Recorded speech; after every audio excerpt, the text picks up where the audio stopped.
C'est la connexion française avec une autre nouvelle voiture de Citroën. Oh wait, let's try that in English. It's the French connection with another new car from Citroën. The Citroën C3 Aircross compact SUV. We already saw it when it was unveiled in April, and now it's time to drive it. We're outside Chennai to do just that. On y va! Now, before I get into the specifics on the design on the new C3 Aircross, I want to clarify something. Many of you are still not familiar with the way this French company's nomenclature works, because when you think C3 and then you think C3 Aircross, you think it's just the same car that's been bumped up in a way, right? So, to clarify that, we got the C3 and the C3 Aircross together. Now, that's the hatch that's been around for a while. And yes, they share the C3 part of their name. They do, of course, share a lot of the parts too. But you can see that visually they're different. This car sits a little bit taller, but it's also a lot longer. Yes, about close to 350 millimeters longer. And even the wheelbase itself, I mean, this is a nice compact hatch. The wheelbase difference between the two of them, about 130 mils. So there's a fair amount of difference in terms of just how they can be positioned. This isn't the cross version of the hatch. So yes, this is its own animal and enters the Creta, Seltos, Taigun and now new Honda Elevate segment. But it is the largest of that lot too, and it has a big USP. It has two variants, a 2 and 3 row option, the first in the segment to have this.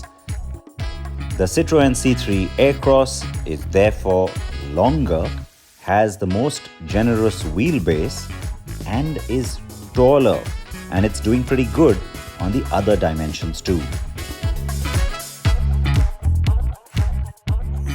Space has been cleverly used by the interior design team. The C3 Aircross has those two variants, as I said, and so it's not just a third row added to the 5-seater. Their cabins are structured differently. Pratik's been poking around inside the 5-seater first. Well, my first impression is quite positive. I've got a nice amount of seat squab. As you can see, it does give me a nice amount of under-thigh support as well. There's a large amount of knee room. There's also a good amount of headroom. So overall, I can sit here for long hours, even on longer journeys. It is quite comfortable. But unlike the competition, there's no sunroof, panoramic or otherwise. No rear AC vents, though the front blower is pretty adequate. But that's on the 5-seater. Well, things are slightly different on the 5+2 version of the C3 Aircross. As you can see, the seat on the middle row is slightly moved forward. So this is 50 mm difference between the 5+2 version and the 5-seater version of the C3 Aircross. But there is enough knee room. There's also a decent amount of headroom that I get on this version of the car. But the advantage that I get with this version of the car is that you have roof-mounted AC vents for the second row passengers as well as third row passengers.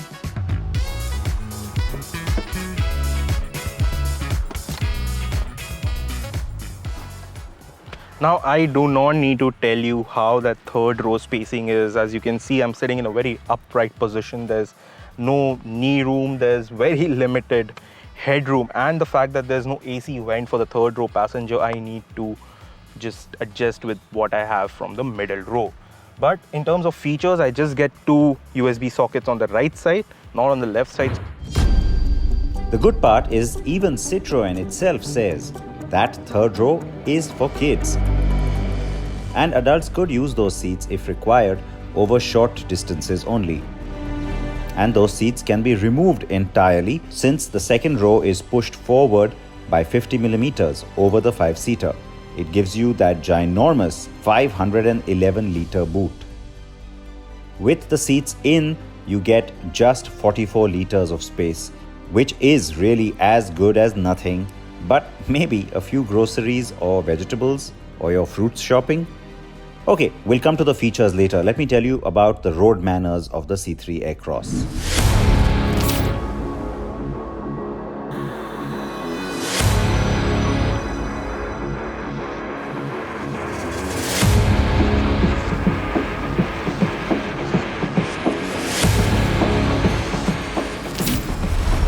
Now, there's two things in the car that will strike you the second you start driving. Well, almost, because it'll grab you right away.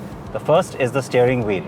It's nice and chunky, but it's a little tiny. It does feel a little bit small, especially because it takes away from the SUV identity. The second thing actually adds to the SUV feel, and that is the commanding ride height, the position, the view of the road. Very SUV. Spend a short time in the car and there's one more thing you start to notice. There's a few things I was specifically looking out for when I got into testing this car. The first thing has to be about the suspension, the ride quality. Because think about it, Citroën as a brand makes this whole thing about comfort class. You definitely saw it on the C5, that's a very sophisticated system. Even on the more basic C3, you saw it again, that whole conversation about comfort. On this car, it becomes even more relevant because it's a more aspirational segment and yet a volumes one. Is it a differentiator? Citroën says it is. It calls it a USP. And you know what? Having spent some time with the car, I agree. The car gets a McPherson strut with coil springs up front and a rear twist beam coil spring setup. It's smartly done and will be the C3 Aircross's big USP. So the ride quality is very comfortable, and yet at the same time you won't find it soft, you won't find it giving. The car feels nice and upright, but it's not bouncy. It's got a really supple feel, if that's the best way to describe it. And as a result, it gives you a very comfortable, very sure sense of what the car is doing. And the good part is that carries over even when you're sitting in the back seat.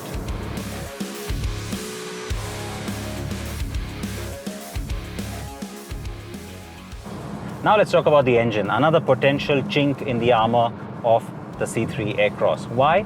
Well, think about it. I mean, most of the cars in this competition set have multiple engine variants. This one, there's no diesel, there's no naturally aspirated, there aren't two different turbos at play here either. And so, yeah, you're limiting yourself and putting all your fortunes onto this one drivetrain. Is it good enough? Well, in isolation, it really does the job well because you get a good amount of low-end torque. In fact, I like the fact that the peak torque kicks in as low as 1750 RPM. And so it gives you really nice drivability. You don't have too much gear changing. The gear ratios, the way that the gearbox has been tuned is also very nicely done. So I have to say that as this particular one goes, it performs well. It's very refined. It's got a sense of response to it. The problem though is that it's the only one. The surprise for me was how nice the engine sounds and feels for a 3-cylinder, and its response, of course, for a car that weighs well over 1200 kgs. So the car cruises along very nicely. You can accelerate even when you're in overdrive very well. And by the way, it's a nice throaty sort of a sound you get despite being a 3-cylinder. That is surprising.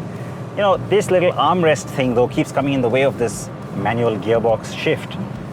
Otherwise, the shifting itself, even downshifting, let me show you. Nice and satisfying.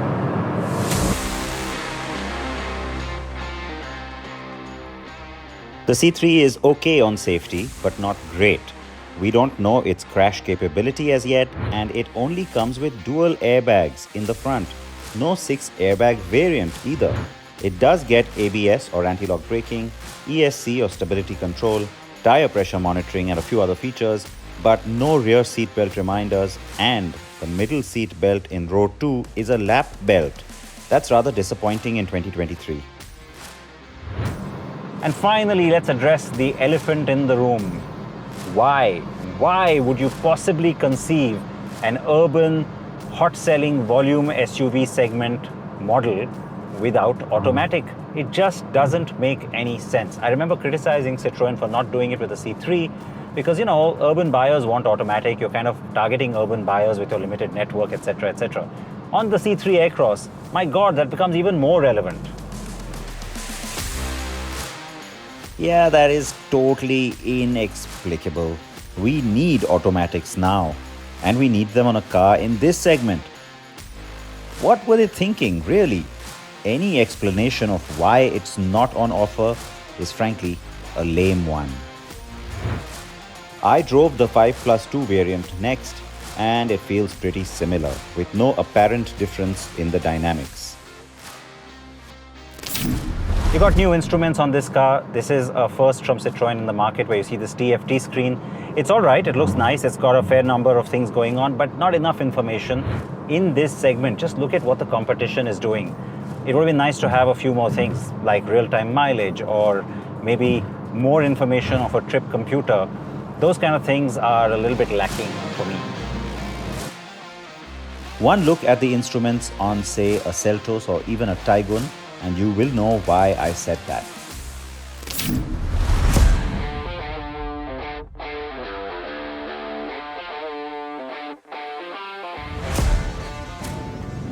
Well, we've seen how the car rides on smooth tarmac on the city and in the highway. Right now, it's time to check how it rides when the road gets a bit broken.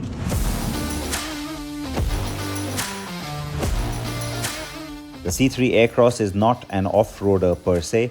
It does not even offer a four-wheel drive, but its ground clearance, relative agility, comfortable suspension, and reasonably ample torque see it through some rough patches. It also has a full flat underbody cover that aids this further.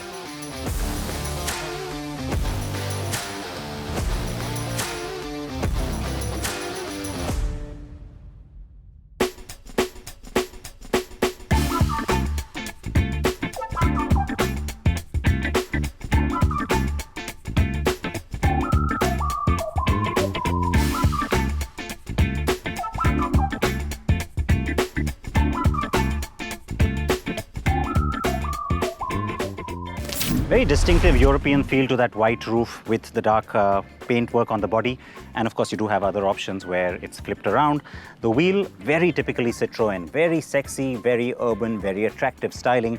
But you don't get an air bump into this element, which is also very Citroën. Instead, it's now a little white line. The C3 Aircross will be available in 4 monotone and 6 dual-tone color options, and that includes a white or grey with a blue roof. I like that one. So clamshell is kind of archaic and dated, but I guess it's a cost saving, probably also a share across different model lines. The wheels look nice and chunky. That's a smart alloy pattern and very Citroën. So is the face, and it's not a direct carryover from the smaller hatch or the bigger C5. There's piano black glossy treatment in the tail light housing and rear door garnish. While it's nice, its niches could be a pain to clean. So all of these lines in the metal, well, they also carry on into the back. You see a lot of it back here. It's nice and edgy. It gives the car its own character, but this tail light certainly does, because look at the way it kind of climbs into the paintwork. Very distinct. It wraps around the side, and you're going to recognize this car straight away. It's also smart because you don't see expensive LED elements in there. It's been done in a smart way in terms of design. So you can actually say that that's a cost saving, plus very distinct and very sexy design element. Yes, that is smart and very distinctive. We're seeing a bit of a trend globally of late where instead of being curvy and swoopy and having coupe-like rooflines, SUVs are once again becoming tall, upright, and very squarish. Yes, you see that at the back of this. Now, of course, that's also been done to accommodate that third row. But having said that, it's on point with that trend. I mean, you see cars like the EV9 from Kia or even the new Santa Fe globally. Yeah, it's like that. And in India, people will like it because it makes it look more like an SUV. And now it's back to Pratik for the final bit on the cabin.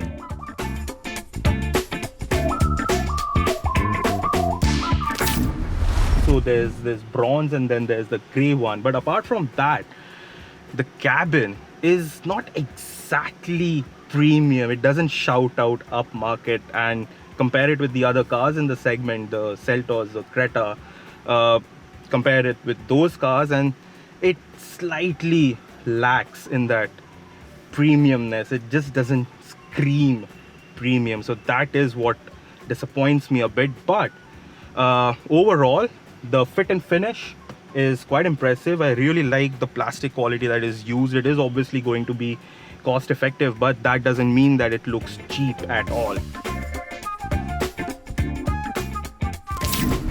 The centerpiece obviously is this large touchscreen. You've seen this on the C3 as well, and functions and operations are quite similar to that, and it is quite responsive. I really like that it glows. The icons are really clear and you can see it. Even if there's like a very strong sun rays falling on the car, you can still manage on the screen.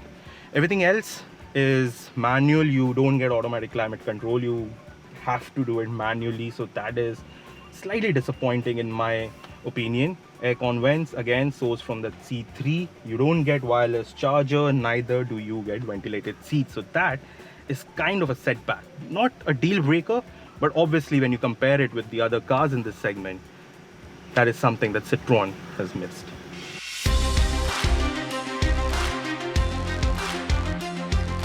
There is wireless connectivity for Apple CarPlay and Android Auto though, and you also get factory-fitted packs to customize your car like with the C3 hatch. The comfort, material quality and space in the cabin do make up to some extent for the missing features on the whole.